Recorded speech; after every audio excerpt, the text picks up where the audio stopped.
the stiff truth.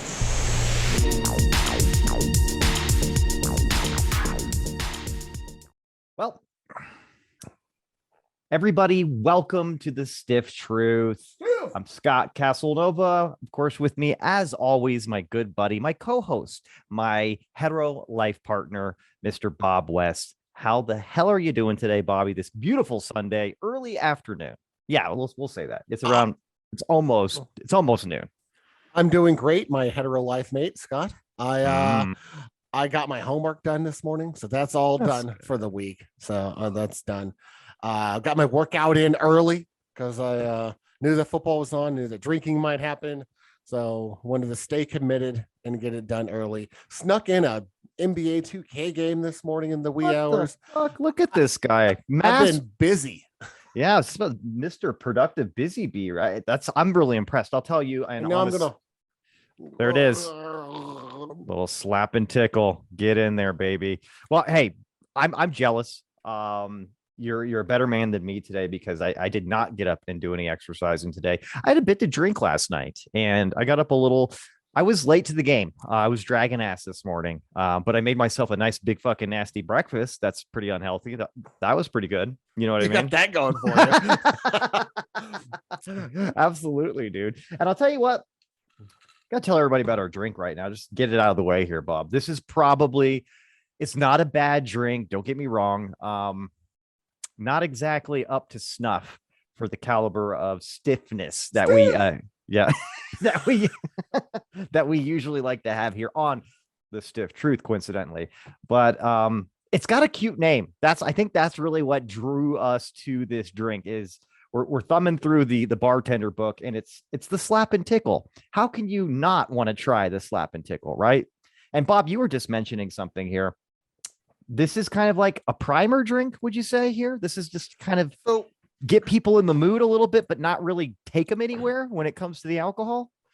I've got something to say. I made your wife a drink today. It's what the fuck was that? It's a good drink. It tastes good. It's citrusy, so it's got lime juice, it's got lemon juice, it's got 2 teaspoons of sugar, which I substituted with stevia because I'm that guy now. But it also has you're an asshole. That's why we've went over this before. I mean, that's what assholes do. It has coconut rum, mango rum, and slow. All right, so slow gin, slow. So then you shake it all up, and the interesting thing that happens is it forms like almost a crema on top of the drink with the sugar mixing in, and it gets like this nice little foamy head on the drink. Very, very good, very smooth, very good texture. It's sweet, it's sour, it's very good. The only thing it's missing is booze. Yeah. So there's not really a lot of punch to this bad boy here. I think we have an ounce and a half of like liqueur essentially, but it's not even like it's like a half a shot of whiskey is kind of what we're equating this to on the alcohol spectrum.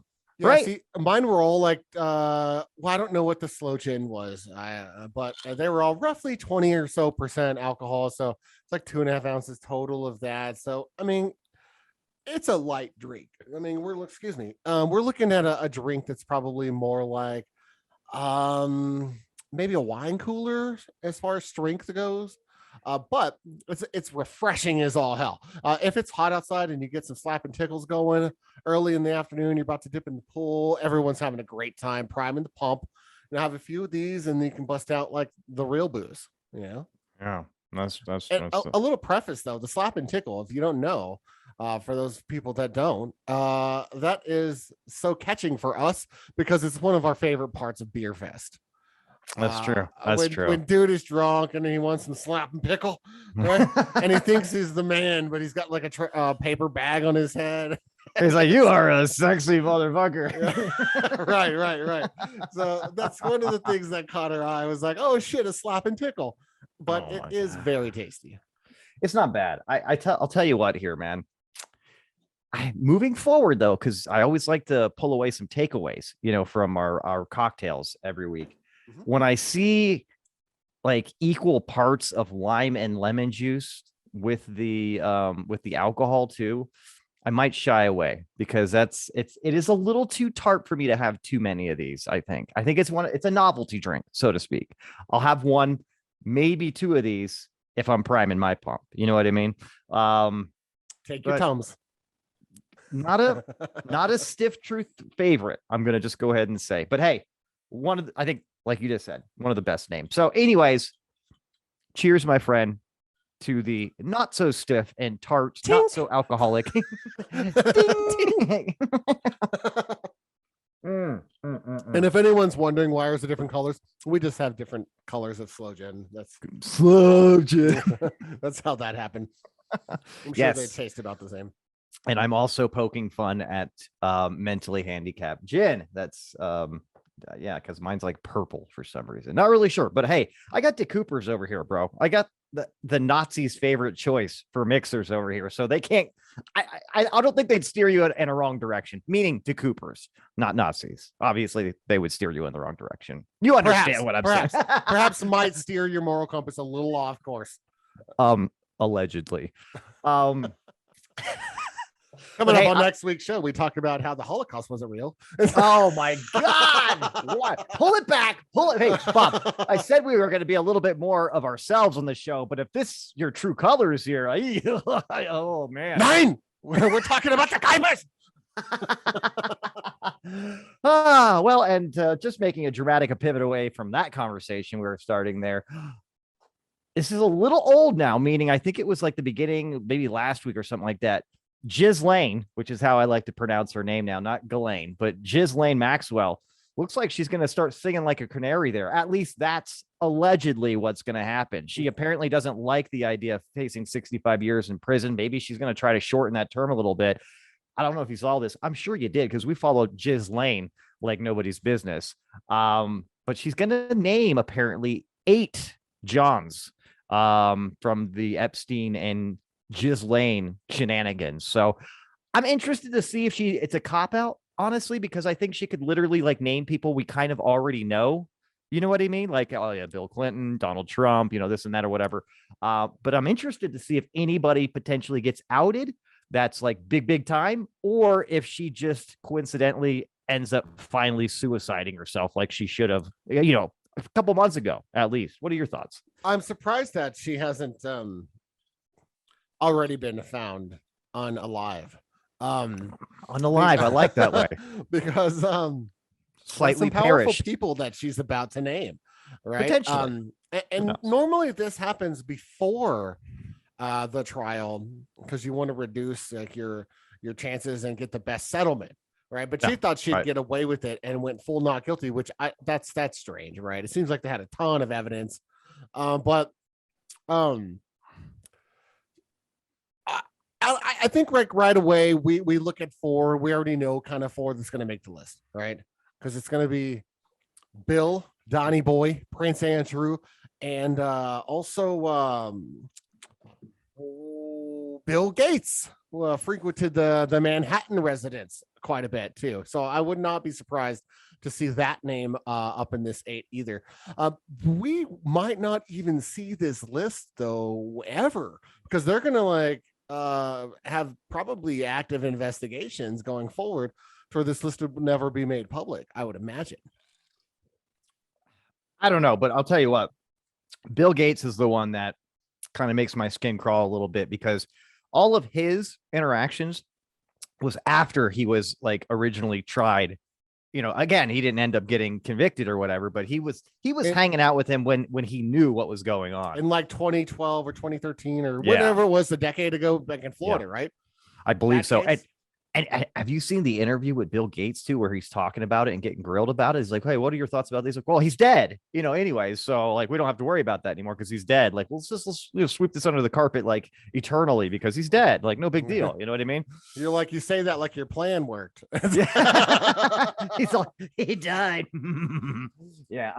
I don't know about that, but between hanging out with pedophiles and, trying to like, steal our DNA and stuff like that, I don't know if I really like Bill Gates that much. The chips that we're rocking now because we're vaxxed. Oh yeah. Well, hey, I volunteered for that. You know what I mean? I got 3 jabs this last year. You know what I mean? It almost seems like I was having fun with it. So I was hoping for a 4th, but then evidence came out that said didn't do much. So they're really let me down. That's okay. Don't worry. I'll jab you again if you want me to, Bobby. Huh? You know what I mean? I do know what you mean. I do know what I mean. I don't know. Sure, whatever.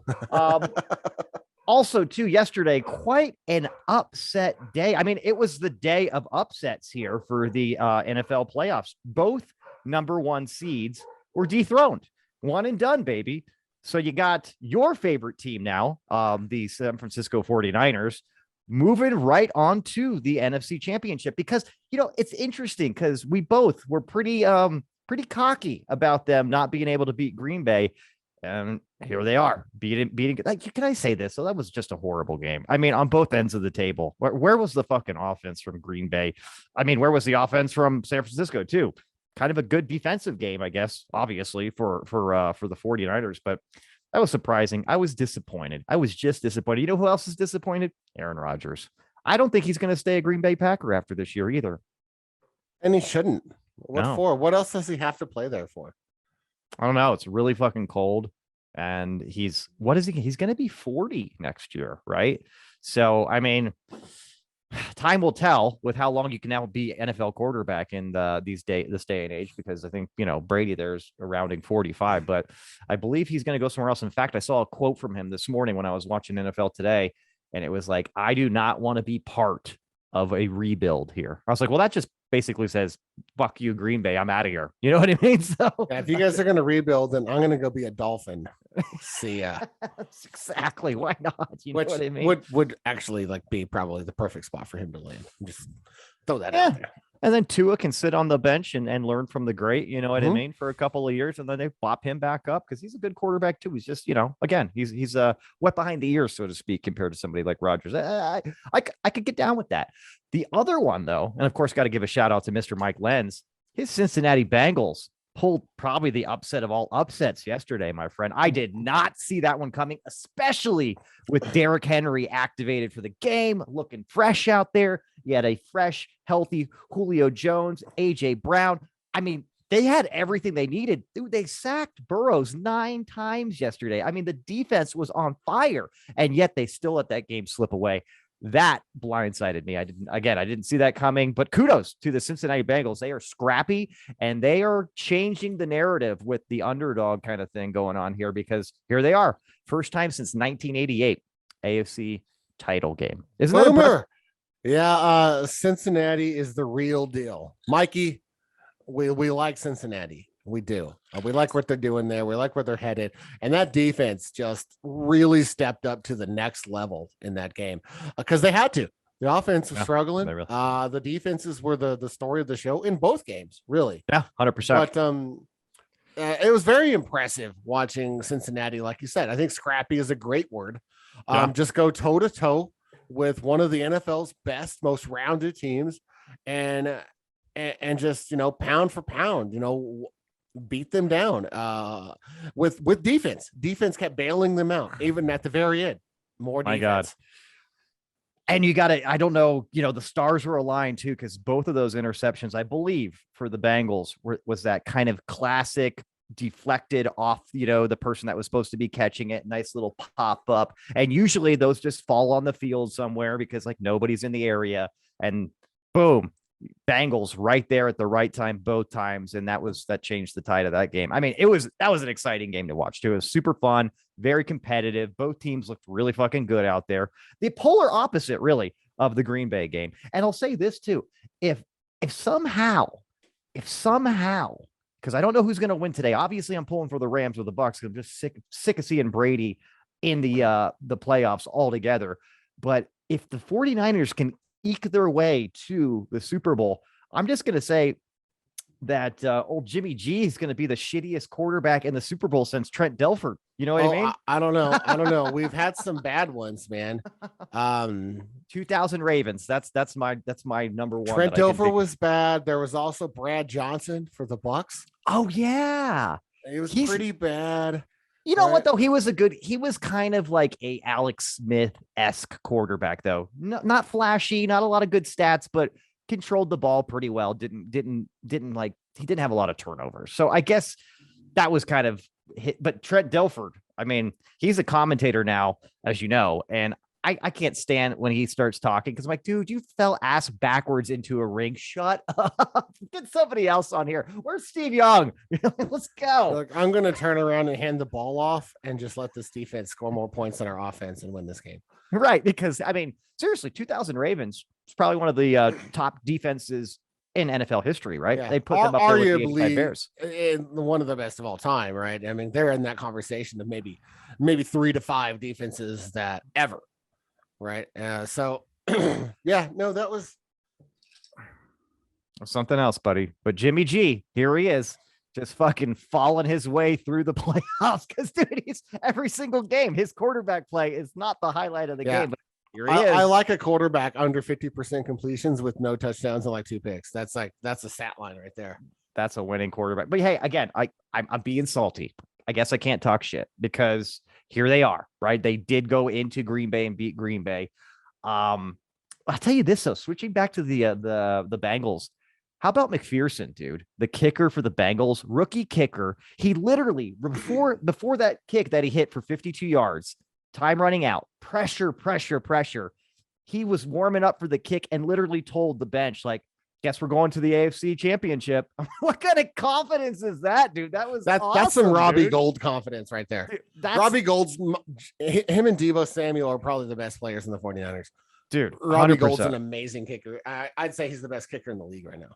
Never missed a playoff kick either. But I'll tell you what, McPherson, that, my friend, right there is why you draft a kicker. You know what I mean? Some position that's highly overlooked a lot of times, but as we all know, can literally be the key to victory or defeat in these high pressure playoff games. So kudos to McPherson. He's probably my new favorite kicker. Robbie Gould's, he's awesome, but he's kind of on his way out and tenure. Let's just face it. He's 39. Okay, so he's got another 20 years. But anyways. Some Morton Anderson. I'm going to kick till I'm 51. Hey, who's your favorite kicker of all times? Mine, Janikowski. Nothing Morton, like a linebacker. Put that cigarette out and come make this field goal. I'm on my way. I'm a big Sebastian Janikowski fan. The guy was big as a linebacker and could kick 60-yard field goals. And he played up until he was almost 50, I want to say. He was rostered like last season. Yeah, like we're not talking ancient history here, but I'll tell you what, man, we got to recalibrate again. So we have not been too on point here. We were again, and we called it. We said, dude, if Derrick Henry is activated, Titans all day. They're already out. Packers already out. Who do you got today? I mean, obviously, I think we both want Rams and Bills to come out on top today. Do you think that's realistic, though? Yes, I do. That Rams Bucks game, I think that's going to be just a tight game, and I don't think either one of those quarterbacks will blink. So I think they're going to keep delivering, and they're going to be like this. They're going to keep delivering, and it's just going to come down to whoever has the ball last. And you watch, a field goal is going to win that game with no time left. Well, dude, field goals essentially won both the games yesterday too. I mean, this is pretty good fucking playoff football here, I will say. Even though our teams are out completely now, you had a little bit more of a runway than I did, of course, but it's exciting stuff, man. Yeah, the Cowboys were like the king of the tards, dude. They came out of the NFC East. I mean, so I'm kind of like the leader of the dipshits. I'm like king of the dipwads. So you're basically saying the Cowboys are the slow gin of the NFL. Yes. The NFC East is just a terrible division. So whoever comes out of there, it's just terrible. I mean, obviously, look at what Philadelphia did in the playoffs. Yeah, right. Or what they didn't do because they belonged there. Hey, they showed up, right? They showed up to the stadium. That's showing A for effort. Yeah, somebody drove them there. That's cool. I wonder how many people were murdered in the stadium after they lost. I don't know. I just don't know. But they didn't play in Philadelphia, so maybe not too many. But they went down to Tampa Bay. I'm sure there was a couple of Philly fans that got pretty bloody after the game. They get pretty nasty up there in Philadelphia. All I'm saying, not a very nice town. Yeah, they're pretty hardcore. Well, exciting to see how the rest of this football season just closes out here. I'll tell you what, though, dude, in my closing statement here, I'm going to be slightly disappointed. When I say slightly, I mean immensely disappointed, kind of pissed off if we're looking at Chiefs Bucks. You know what I mean, dude? I just don't want to see that. That's like what we saw last year. The NFL wants to see that. I think they do. You watch for the refs to be calling it to guide it that direction. I'm not saying, I hate to be the conspiracy theorist here, but I'm sure that the NFL and ratings have a lot to do with who they want in the big game. And if there's a questionable call that might go the Bucs way or the Chiefs way in a really timely situation late in the game, just keep an eye out for that. One other thing I wanted to mention here, and I'm going to do one of those things where I put these in parentheses and say I'm changing the subject real quick here. We talked about it slightly here, and it's not on our notes, but we both had the chance to see Don't Look Up. We were talking about it the other night. Good movie, good actors, very good actors, actually.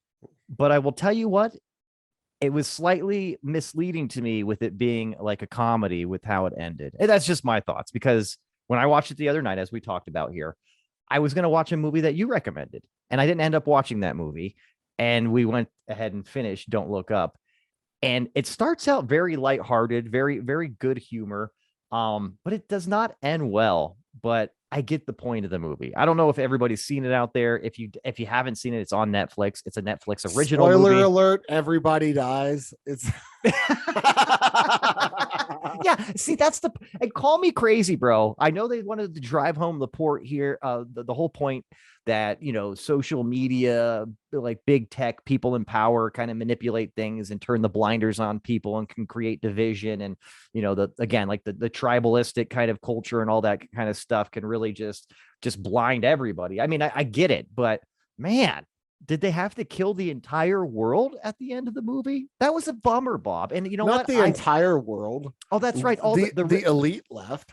Yeah, the president, which is like the female version of Donald Trump, and then like your CEO, like it's kind of like a blend of Mark Zuckerberg, Jeff Bezos, and Bill Gates. They got to leave on a nice little rocket ship. By the way, where the fuck did they think they were going?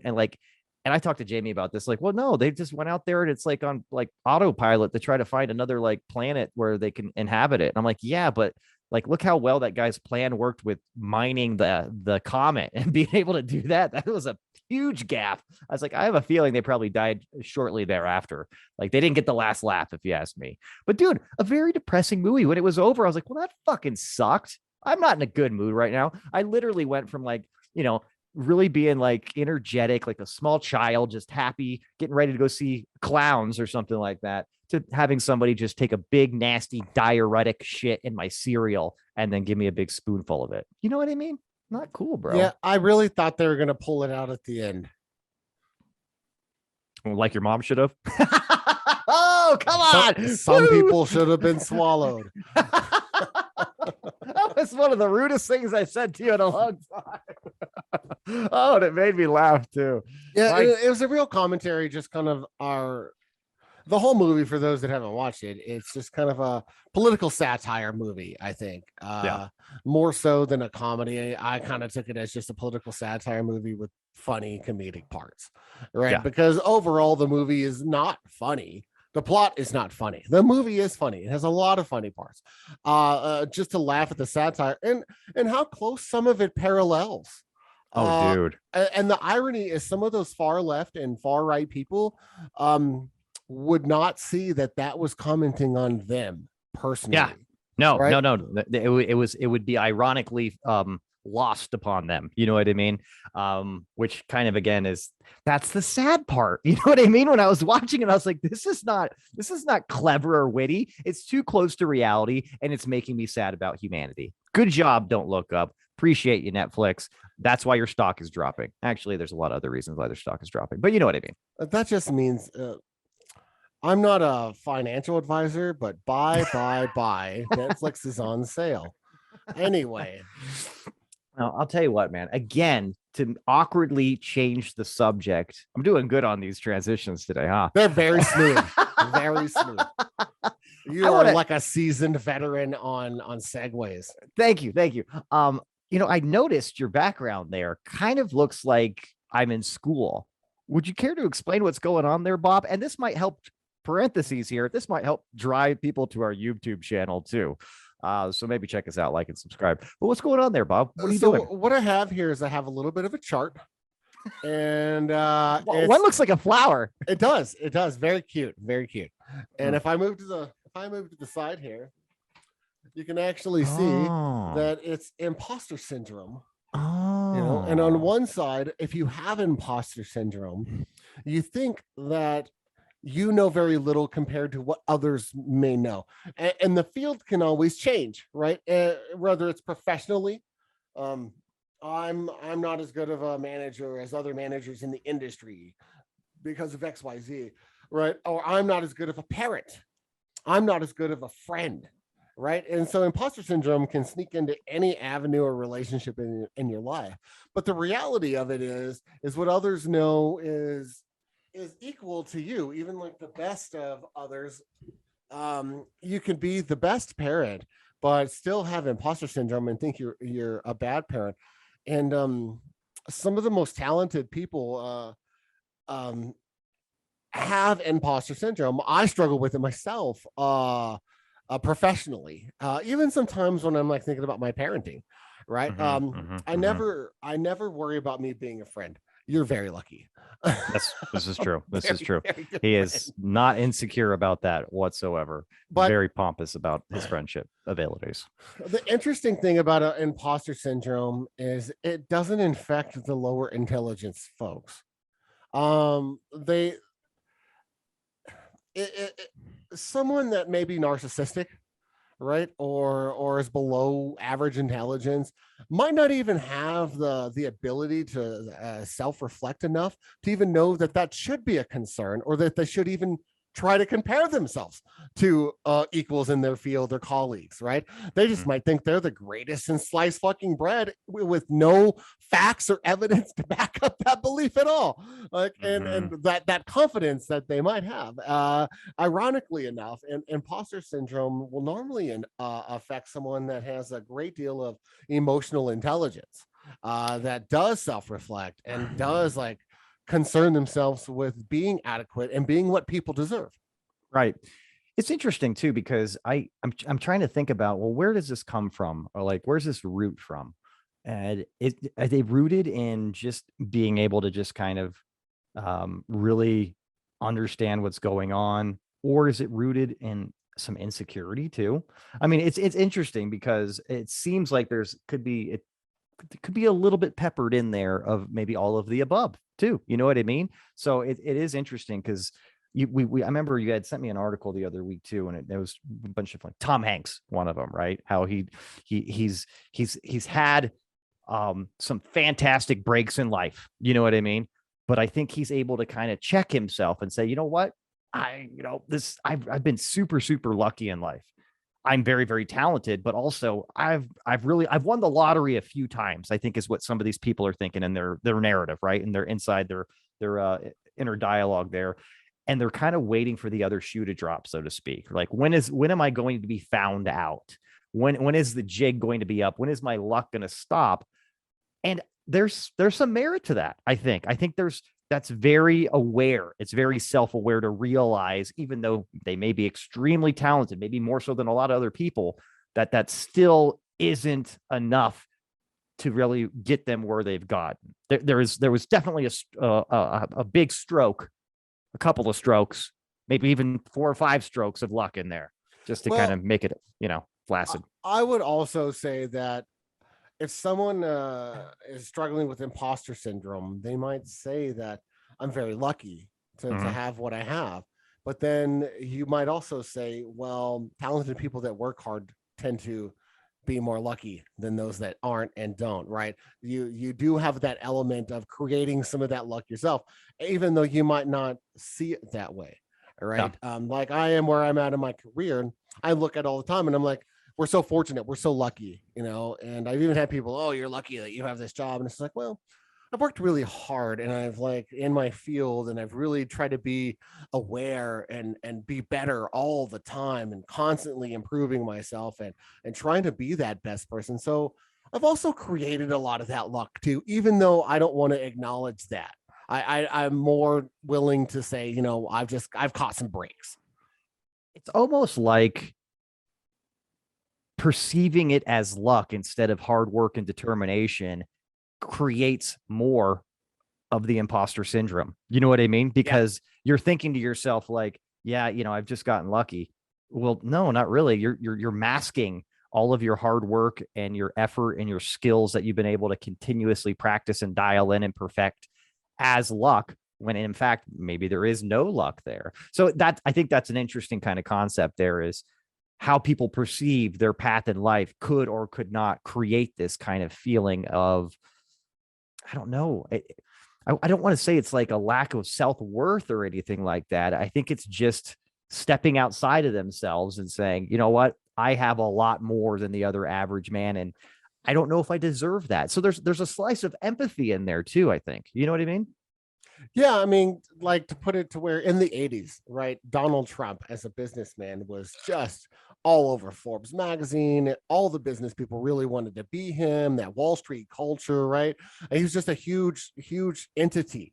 But if you were actually like at a dinner party with Donald Trump and you like ran a company that had thousands of people, whatever, and you made sure that they had good benefits and that all your contractors all get paid on time and you run really good ethical business, and you actually start sitting down with this guy, you might walk away from that conversation as, I don't want to be like that. He doesn't do things the way that I would want to, but I've been comparing myself with this guy this whole time until I actually sat down and talked to him. I don't agree with the way he does businesses, and the way that his employees think of him as a boss and my employees think of me as a boss is completely different, right? So there's just these things that we build up in our head, I think, so strongly, but then when we actually like compare it to reality, that's like the chart behind me, that's like kind of what it is you always kind of you as in the general, an imposter syndrome person dealing with that will always kind of think of their situation or whatever they're being insecure about, and never be able to step outside of themselves and really look at that reality. That's the whole gang. It's because they can't. If they could, they wouldn't have imposter syndrome. It's interesting too. I think I definitely suffer from this a decent amount. But what's interesting to me, and kind of my talk track in my head here is like, man, I've been getting lucky with my job, for the last 5-6 years in a row. Right. But I say that because that kind of helps me break it down and be like, wait a minute, like, once is lucky. You know what I mean? If you continuously are one of the top performers and the best at your job, maybe there's something to that. And that's what kind of helps me get out of that mindset too. I was like, no, dude, I'm really good at what I do. Obviously, the data speaks for itself, but I still, like, right after that, can get down on myself and figure like, oh man, maybe I'm not going to have that stroke of luck this year, or maybe this is going to happen. And it's interesting. It's the kind of an internal struggle that you have back and forth between being like humble, worried, confident. You know what I mean? It's like a little vicious circle that happens mentally. And it's kind of hard to step out of that and remember like, no, I've worked for this. This is me doing this, not me being taken for a lucky ride around the park or whatever. I don't know why I went around the park, but hey, I like parks. What are you gonna do? Maybe it's the baseball park. Maybe it's the home run. Oh boy, that sounds fun. So I share the same sentiment, right? So I look at myself and my career and I'm like, oh man, I'm really lucky. Well, I mean, kind of like every couple of years I get a promotion and excel and keep moving and advancing, up the management chain and gaining these opportunities. Not because I'm just consistently the luckiest bastard ever, or I just have these charming ass interviews, right? It's because I really do put in the work. I put in the time. I put in the thoughtful evaluations of things and improvements, and always am educating and improving myself and getting feedback from people. And then it also helps and it gets that backed up when I'm dealing with imposter syndrome. Sometimes I'll have a day that I'll have this revelation. It's like, man, am I doing my job the best that I could? There's probably other people at this company that could do it so much better than me or whatever if they're given the chance. But then I'll like talk to some of the other people, and then I realize, oh wow, yeah, they don't have the capacity to handle a lot of the situations that I deal with, like, at all. They would be completely fucking lost and the ship would be rudderless. So I do get those, that feedback every now and then again that kind of helps me keep my imposter syndrome at bay. But I do got to say, it's something that I struggle with. It's always something that I'm struggle with. And I actually think having that imposter syndrome or insecurities, as you had said earlier, is I think it's a driving force that makes me keep going to school, keeps getting more certifications, keep learning, keeps trying to improve because I don't want to fail. I'm terrified of failing or not being the best because I always have that insecurity of my job performance or the quality that I'm delivering. So I'm kind of also always driven. So maybe the imposter syndrome is one of the very things that has given me the success that also drives the imposter syndrome. A little cyclical, cycle that keeps running in my head. Interesting. I'm sitting here thinking about, like, is it a blessing or a curse to be somebody like Kanye West, who obviously does not have a slice of imposter syndrome, but yet he's still ultimately successful? That's interesting. Like, I wonder if I had that kind of mindset, would I nearly push myself as hard, or would I just think everything's going to fall into my lap because I'm the fucking shit and there's nobody better than me? I'm the best artist that's ever lived, right? To be able to say that kind of shit confidently, to me, is like somewhat delusional, but still, it must be a really nice headspace that he's in all the time. You know what I mean? Hey, man, the power of manifestation and self-fulfilling prophecies. Kanye's got it in spades. That dude, he has the utmost confidence that it'll work. And you know what? It fucking always does, giving him even more confidence. Right. So that's why it's gotten crazier and crazier, because now he's a fashion mogul. Dude's designing like one of the most expensive, top desirable lines of shoes now in the whole industry. His music always takes off, his label takes off. Everything that dude touches is gold except for his own mental health. Yeah. Well, and honestly, too, I think he's winning right now. As he divorced Kim Kardashian too. I think that's a winning recipe right there. So good for him. I think he's definitely an outlier, though, in the sense of just how the human brain works. I will say that in general, and even outside of what we're talking about now. And maybe that's not the best example for a normal everyday person and how their brain operates. But again, the reason I brought it up is because I'm fascinated with how somebody like that continues to excel. But maybe it's just like you said, maybe it's just very, very easy for that to happen with honestly, that kind of mindset. Dude, I think he's just got the utmost confidence and ability, and beyond his struggles with mental health, I think he's probably a pretty bright dude. But beyond all of that, he's really good at thinking like an entrepreneur.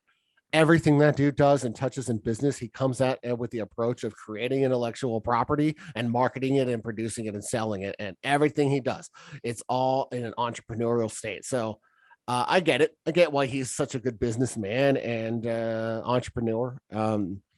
I think there's a lot to be said for that. Could you sit him down and give him like a speech at a convention for entrepreneurs? Probably not, because I don't know if he could articulate his style and how he actually approaches things. I don't know, but I've never talked to him. Maybe he could.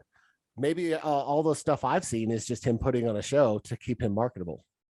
Maybe I would imagine if he was to get up and make a speech, he'd go off the cuff. You know what I mean? And just kind of maybe embarrass himself, or maybe shit. Yeah, maybe not. Maybe not. Who knows? It's an interesting cat, to say the least.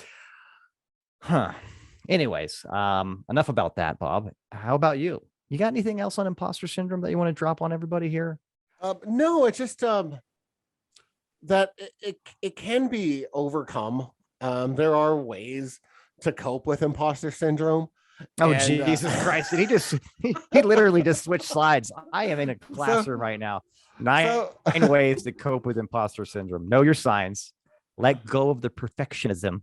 No, go ahead. I mean, I don't want to take this away from you. You're doing great. Talk with your mentor and a manager. Know you're not alone. Be kind to yourself. Say yes to opportunities. Distinguish humility and fear. I think that's an important one. Yeah, it's definitely a good one. Track your success and embrace the feeling. Embrace the feeling. That's kind of like how you've always had your mantra about prison sex. Embrace the feeling. Embrace the bars and push back harder. If you lean into it. If the prison rape happens on the second floor balcony, they'll push back harder for fear of falling over the edge. So, and a lot of this stuff is very good. The perfectionism thing, the track your success, as you were saying earlier. Like when you think about your imposter syndrome and how you've been very lucky, then all of a sudden you've been lucky for like the better part of a decade. Then you're like, well, okay, no one's that lucky, right? And then that starts translating when you start looking at your own data of like, all right, well, this is more than just luck.